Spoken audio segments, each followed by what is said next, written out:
똑똑. 네, 들어오세요. 지금부터 사이상담소 시작하겠습니다. 가족, 친구, 연애, 인간관계 사연 등 기다리고 있어요. 사이사이 POD 메일로 똑똑 문 두드려주세요. 오늘은 유연아님 사연인데요. 희조님과 상황극을 짧게 하고 사연 한번 소개해드릴게요. 여기서 사연자님 역할을 희조님이 해주시고 제가 남자친구 역할을 한번 해보도록 하겠습니다. 네. 뭐 연기하신 적 없죠? 이 연기요? 방송 이외에. 네, 없죠. 이게 제 유일한 제 연기하는 시간인걸요? 유일하게 여기서 이렇게 또 연기력을 네. 또 뽐내시는 게 아닐까. 네, 그럼요. 큐.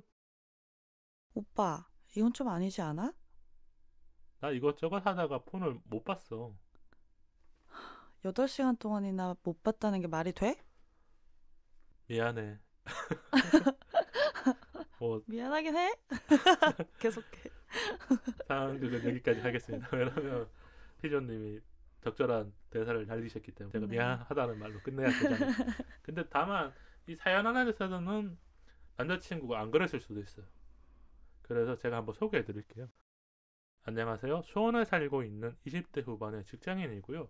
남자친구가 연락이 잘 안 되는 편인 것 같아요. 지금 만난 지는 10개월 정도 됐어요. 저보다 2살 연상이고요.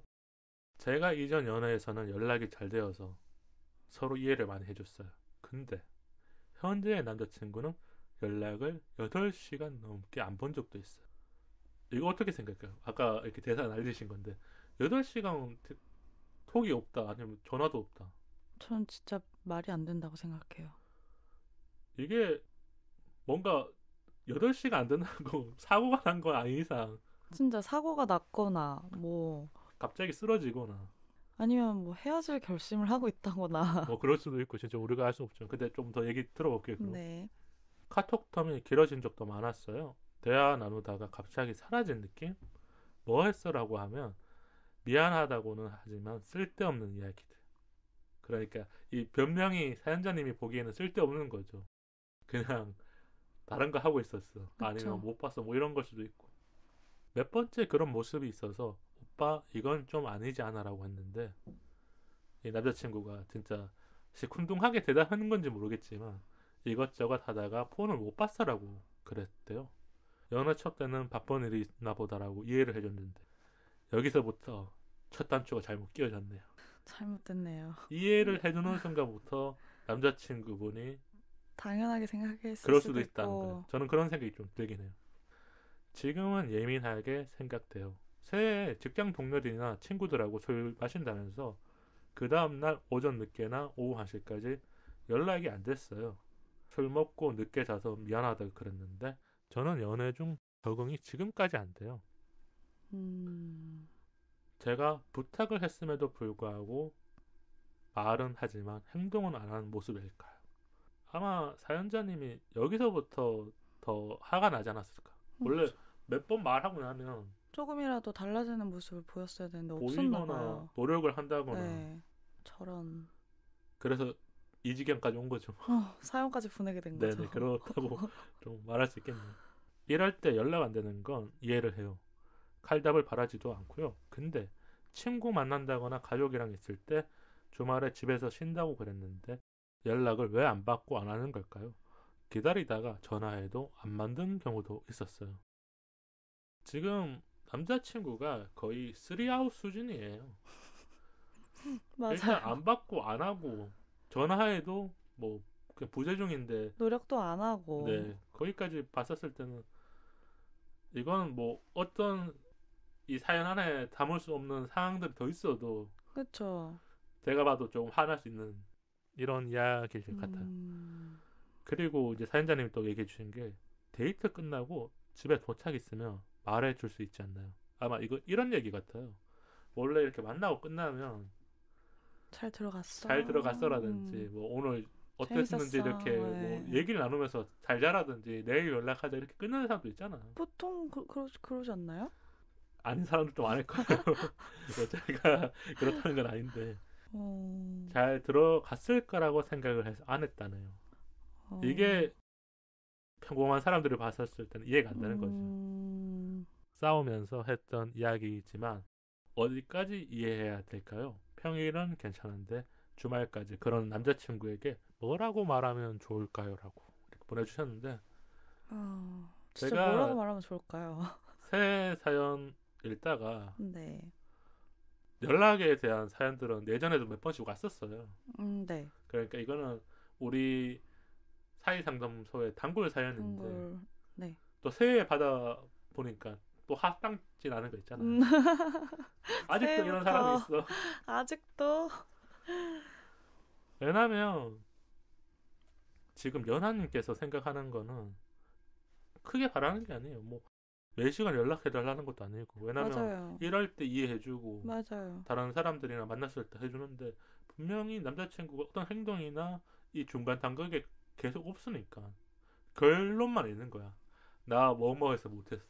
맞아요. 그럼 이거 돼야 안 되는 거거든요. 그쵸. 그럼 우리가 연애에서 연락 텀의 기준을 좀 얘기해주면 좋을 것 같아요. 왜냐면 청취자분들 중에서도 아직까지 이 기준을 아는 분들도 있지만 분명히 몰라서 사연자님처럼 끙끙 앓으면서 남자친구의 연락을 기다리는 분도 있는데 이 정도면 좀 가하다. 이 정도 연락이 안 되는 거면 이 사람이 죽었는지 아닌지 실종 신고를 해야 된다. 이거 표현은 좀 웃기지 마. 솔직히 일하는 거 어쨌든 일할 때는 상황 빼는 거잖아요. 지금. 그렇죠. 빼야 일할 되죠. 때가 아니라 뭐 특수한 그런 뭐 진짜 그런 경우가 아니라 일상에서 쉬거나 친구들 만나거나 뭐 이렇게 놀 그냥 때 혼자만의 시간을 보낼 때. 그럴 때 정말 적어도 3시간 넘어가면 저는 2-3시간 정도 그러니까 영화 한 편이 끝나는 그 시간이 네, 제가 이걸 보니까 네. 3시간, 4시간이 이해해주는 단계래요. 네네네. 사람의 심리로 봤었을 때 네. 4시간까지가 최대치인 거야. 4시간이 넘어가면 사람의 심리가 어떻게 변하냐면 이 기준이 네. 더 낮은 사람도 있겠지만 네네. 걱정부터 한다는 거예요. 그쵸. 무슨 일 있는 거 아니야? 왜 나한테 연락을 안 하는 걸까? 이렇게 들어간다는 거예요. 네. 우리가 자주 연락하는 것도 좋지만 너무 연락을 안 하면 그게 연애가 아닌 거죠. 그쵸. 그리고 누구를 만난다 아니면 어떤 시간을 보냈을 때 만나는 상대에게 연락을 해주는 건 기본이라는 거예요. 이거는 뭐 배려, 더 좋은 기본 행동이 예의죠. 아니라 네. 네. 기본적으로 가지고 있어야 될 연애 행동인데 이걸 안 하는 사람이라면 저는 좋게 보이지 않을 것 같긴 해요. 맞아요. 그리고 이런 경우도 많이 있잖아요. 카톡은 안 되는데 인스타 DM은 한다거나 인스타 스토리는 보고, 올리고 DM은 확인하고 이게 연애에서 조금 진짜 안 좋게 작용하잖아요. 나랑 카톡 하는 건 대화 없는데 갑자기 스토리에서 했죠. 보는 그런 게 기록이 있으니까. 그건 진짜 좀 그렇죠. 어쨌든 나와 1대1의 대화의 방은 확인을 하지 않고 특히 스토리 올리고 이런 거는 이제 되게 뭐라고 해야 되지? 불특정 다수에게 보여지기 위한 어떤 그렇죠. 그 게시물을 올리는 거잖아요. 거기에 더 집중을 해버린 거니까. 네. 그래서 서운할 것 같아요, 이거는. 네, 좀 무조건 이거는 엄청 서운하죠. 근데 이런 행동을 하는 게 진짜 실수라면 다행이에요. 근데 습관인 사람들은 못 바꿔요. 맞아, 그런 것 같아요. 저는 근데 제 친구 중에서도 유독 카톡을 정말 안 보는 친구가 있거든요. 근데 그 친구는 조금 어쩔 수 없이 이제 인스타를 좀 해야만 하는 그러니까 계속 해야만 하는 그런 일을 하고 있긴 해요. 그래서 조금 DM이 더 편한 건지 뭔지 어쨌든 카톡은 진짜 죽어라 안 읽는데 DM은 진짜 빠르고 그래서 이 친구한테 연락할 때는 당연하게 그냥 바로 DM으로 하면은 빨리 소통이 되는 거예요. 그래서 그 친구랑은 거의 카톡이 아예 없고 DM밖에 없거든요. 이게 참 신기한 게 그냥 지금 방금 얘기해 주신 희조님의 이런 친구 상황은 인스타가 비즈니스도 같이 하니까 빠르게 하긴 하는 거고 카톡이나 메신저는 그냥 지인들과 연락하는 사이여서 안 보는 걸 수도 있긴 한데 그쵸. 남자친구의 상황은 다를 수가 있는 게 네. 연인 관계에는 전화도 할 수 있고 카톡도 할 수 있고 인스타도 할 수 있고 어떤 연락 수단을 통해서 연락을 하면 바로 받을 수도 있고 그쵸. 안 받았을 때도 확인을 하잖아. 네, 그쵸. DM을 보냈는데 안 읽음이야. 네. 그러면 바쁜가 보다 이렇게 생각할 수 있는 건데 여기서 가장 중요한 게 어떤 태도를 취했는가. 맞아요. 연하님이 본 게 저는 태도 같아요. 맞아요. 연락을 잘 못하는 성격인 사람들도 있긴 해요. 네. 근데 저는 이것도 맞다고 생각하거든요. 연애할 때는 그런 사람들도 바뀌거든요. 그건 맞죠. 노력을 한다거나 맞춰가려고 맞아요. 한다거나. 그래서 지금 남자친구분이 뭔 생각인지 모르겠어요. 진짜 아까 말한 것처럼 헤어질 결심이라면 그래서 진짜 고민을 사연을 보낼만 한 것 같아요. 이 연인 간의 연락이라는 문제가 생각보다 별거 아닌 것 같아 보이겠지만 엄청 큰 일인 거잖아요. 말씀하신 것처럼 기본 소양인 거니까 그 기본부터가 근간이 흔들리는 거면 연애의 근간이 흔들릴 수 있다고도 말을 할 수 있는 거기 때문에 정말, 이러면 네. 이 기본적인 문제가 흔들리면 다른 하나의 사건이 터지면 더 골이 깊어져요. 맞아. 그럴 것 같아. 맞아요. 그리고 나도 모르게 그 상대의 눈치를 보게 되는 거예요. 그렇죠. 이 눈치라는 게 뭔가 이렇게 그런 거잖아요. 우리가 연애를 잘하고 있으면 서로에 대해서 신경 쓸 게 줄어드는 건데 네. 뭔가 하나 핀트가 안 맞으면 자꾸 뭔가를 신경 쓰게 되거나 이런 게 생기는 거죠. 네. 지금 누군가는 이 연락 문제가 뭐 별거 아니라고 생각하는 사람도 있을 수도 있고 아니면 만나서 잘하면 된다 뭐 이런 걸 수도 있지만 우리가 지금 얼마나 좋은 세상에 살고 있어요. 네. 스마트폰으로 바로 연결할 수 있는 사회에서는 기본적으로 4시간 이상 지났었을 때는 사과부터 한다던가 그 상황에 대해 설명한다던가 아니면 어떤 상대에 대한 배려가 좀 필요하지 않을까. 네. 왜냐면은 어쨌든 그 사연자분께서 그거를 몇 번 말씀하신 적이 있고 그리고 그렇게 말씀하셨다는 거는 너가 뭐 이렇게 주구장창 연락이 안 돼도 난 괜찮아가 아니라 난 진짜 안 괜찮으니까 이걸 좀 고쳐달라고 그렇죠. 뭐 좀 나는 걱정이 되고 뭐 서운하던 여러 가지 부정적인 감정을 나는 받으니 너가 조금이라도 노력을 해줬으면 좋겠다라고 말을 한 거잖아요. 이게 비단 뭐 연락이 아니라 뭐 어떤 다른 정말 연인이 싫어하는 습관이 될 수도 있는 거고 뭐가 될 수도 있는 거잖아요. 그 중에 하나가 나는 좀 바뀌었으면 좋겠어 라고 했는데 전혀 시정할 막 노력을 하지도 않았고 그리고 또 그런 본인이 싫어하는 어떤 행동을 했는데 그거에 대해서 아 미안해 내가 막 또 깜빡했네 내가 좀 더 뭐 이런 말을 막 하지 않는다는 게 정말 좀 그게 스트레스일 것 같아요. 네, 왜 사랑하는 사람이 그렇게 말을 하는데도 바뀌려고 노력하지 않는지가 좀 의문입니다. 이게 남자친구가 이 문제를 너무 가볍게 보는 것도 있을 수 있을 것 같아요. 그럴 수도 있을 것 같아요. 제가 뭐 이게 이해가 맞는지 모르겠지만 남자분들 중에서 연락이 진짜 안 되는 사람들이 있어요. 뭐 이건 여자분들도 있을 수 있지만 네. 저는 근데 그런 사람들은 인간관계에서 조금은 뒤떨어진다고 느끼거든요. 네. 우리가 사회생활을 하면서 연락이 밤에서 아침으로 넘어가는 시간이 안 되는 건 이해해요.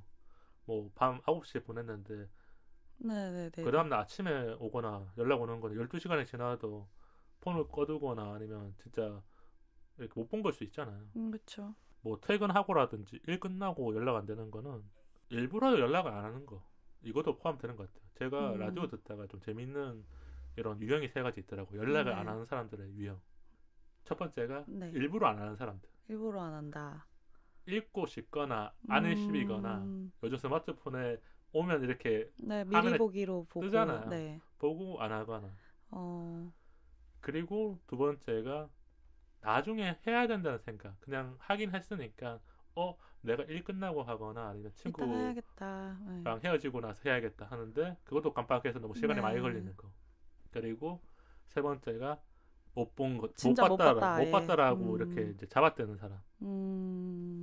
이게 저는 진짜 이런 사람들은 조금 연인으로 만난다면 힘들 것 같아요. 그쵸. 아무래도 힘든 유형들이죠. 뭐 왜냐면은 연락을 기다리는 사람이 마치 좀 연락 구걸하는 그런 사람이 돼버리는 거잖아요. 뭐 이거 지금 사연자 분도 저 같으면 제가 되게 좀 자존심도 엄청 많이 상할 것 같아요. 그게 진짜 클 것 같아요. 왜냐면 연락 좀 자주 하면 안 돼? 이렇게 말하는 것 자체가 왜 기본적인 걸 내가 이렇게 무슨 마치 막 연락에 굶주린 사람처럼 이런 말을 굳이 하게 만드는 건지.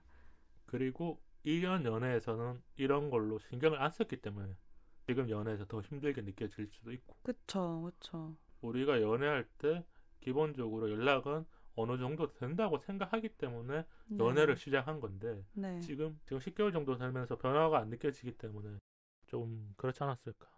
근데 뭐 또 이렇게 생각해 볼 수도 있을 것 같아요. 굳이 그렇게 생각을 해본다면은 뭐 사연자분이랑 보편적으로 연인은 기본적으로 연락을 이렇게 좀 주기적으로 뭐 하면 뭐 한다, 쉬면 쉰다, 몇 시간 이상 너무 길게 연락 안 하는 게 조금 안 된다라고 이제 기본 예의라고 탕탕탕 해놓은 사람들이 있는 반면 정말 조금 극소수의 왜 있을 때 엄청 행복하고 같이 있을 때 그리고 딱 헤어지고 나면은 자기의 시간이 너무 소중해서 그걸로 충전하고 핸드폰을 좀 잠시 내려놓고 이런 걸로 이렇게 하는 또 그런 사람들도 있긴 있잖아요. 그 기준이 다른 거죠. 네. 그러니까. 근데 그러려면 그분들은 이제 그런 기준이 맞는 분들끼리 만나셔야 하는 거죠. 근데 만약에 그런 분이시라면 이 사연 속의 그 남성분이 그런 분이시라면 남자분도 스트레스를 받고 있을 수도 있는 거죠. 굳이 그렇게 생각을 해본다면? 저는 반대 의견이. 반대예요? 어떻게? 네. 남자친구는 스트레스 안 받아요. 왜냐면 그런 오히려... 생각을 안 하는 거거든. 아니 그러니까 연락을 자주 하라고 하는 걸 스트레스 받다 한다고요. 아닌가? 우리가 섬세한 사람들은 네. 그 상대가 그런 생각까지 한다고 생각하기 때문에 내가 말을 안 해야지라고 생각하잖아요. 네네네. 그러니까 남자친구가 스트레스 받을 것 같으니까 내가 이 얘기는 너무 많이 하면 안 되겠구나. 네. 근데 막상 오픈해보면 남자친구분이 그냥 몰랐어. 나 원래 이랬어. 이런 사람들이 더 많다는 거야. 킹받아. 왜 그런 생각이 드냐면 이 사연에 한해서 제가 그냥 얘기를 드리자면 남자친구가 스트레스 받는 사람이었다면 분명 미리 먼저 얘기를 꺼내줬을 것 같아요. 그러니까 원래 이렇게, 여기까지 고민이 오기 전에 어떤 단계적인 게 있었을 거예요. 그것도 그러네요. 연하님이 내용을 빠뜨릴 이유는 없잖아요. 남자친구가 이런 모습을 보였는데 아직까지 이런 모습이다 그러면 우리가 요 단계는 참 괜찮은데 아니 남자친구의 입장을 대변해 줄 수 있지만 하긴 여러 번 사연자분께서 얘기를 했는데 지금 노력을 안 했다는 거를 보면 네 어떻게 제가 약간 말했잖아요. 쉴드를 치려고 쓰리 아웃 됐다고. 이거는 원아웃이면 제가 남자친구 편은 들어줬을 거예요.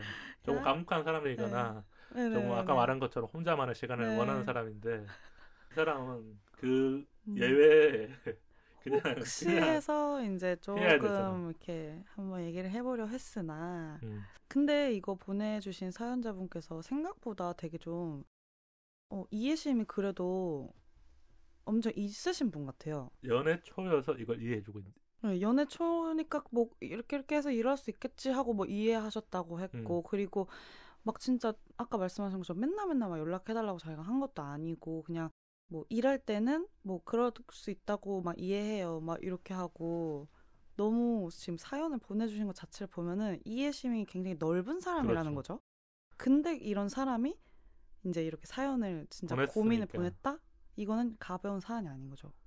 가볍지 않고 남자친구에게 뭐라고 말하면 좋을까라고 이렇게 물어보셨잖아요. 네. 남자친구한테 지금 우리한테 사연 보낸 것보다 더 세게 얘기를 한번 하셔야 돼요. 어떡해. 그러니까 지금 사연으로 이렇게 보내주실 때는 또 이런 이야기들이 빠진 것도 있을 수 있잖아요. 그렇죠. 네. 근데 이제까지 들었던 감정들 있잖아요. 네. 나 오빠가 연락 안 되니까 막 걱정하고 진짜 이렇게 스트레스 많이 받아. 계속 신경 쓰게 되고 나 자꾸 폰 보게 돼. 근데도 남자친구가 거기에 대해서 노력을 안 하는 거라면 남자친구가 진짜 안 바뀔 사람이에요. 근데 우리가 연애하다 보면 이런 생각을 많이 해요.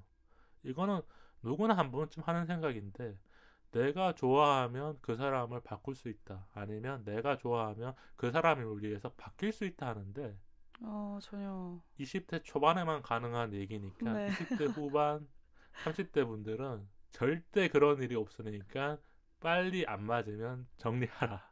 때는 그렇죠. 그래서 뭐 저도 이 사연 보고 좀 마음이 아팠던 게 이런 사연들이 많이 오잖아요. 사연자님도 당연히 더 좋은 사람을 만나고 싶고 더 좋은 남자친구가 됐으면 하는 바람인데 희조님과 제 얘기를 듣고 한번 곰곰이 생각해 보시면 좋을 것 같아요. 몰랐던 사실들을 알게 되고 왜냐면 연애라는 게 진짜 다 각양각색이거든요. 맞아요. 그래서 어디에 맞춰야 할지 모르지만 그래도 조금의 나이가 있거나 경험이 있는 사람들이 얘기하는 거는 100% 맞진 않지만 그래도 어느 정도 도움이 되는 얘기를 한다는 타율이 거예요. 괜찮다. 이 도움이 되는 얘기를 안 받아들이는 거면 연하님도 힘든 음. 연애를 하실 수밖에 없지 않을까. 근데 뭐 연락 조금 안 되는 거 말고 정말 다른 방면에서 정말 나에게 너무 행복함과 만족감을 뭐 준다. 만약에 뭐 그런 사이라면 또 어느 정도 절충안이 생기는 건데 그 네. 절충안은 오래 가지 않을 수도 있긴 하다. 그쵸. 그래서 오늘 뭐 우리 대화 듣고 나서 좀 생각하는 부분들이 생기실 것 같아요. 왜냐면 고민 한번 털어놓고 또 다른 네. 3자 얘기 들으면 친구랑 얘기하는 거랑 다르잖아요. 네, 맞아요. 오늘 또 사연 보내주셔서 감사드리고요. 연하님 사연 잘 해결됐으면 좋겠어요. 그래도 제가 뭐 좀 쓴소리 했고 너무 현실적인 얘기했지만 저는 사연 후기가 항상 그래도 해피엔딩이거나 조금은 잘 되길 바라는 마음이 있거든요. 정말 잘 해결됐으면 좋겠습니다.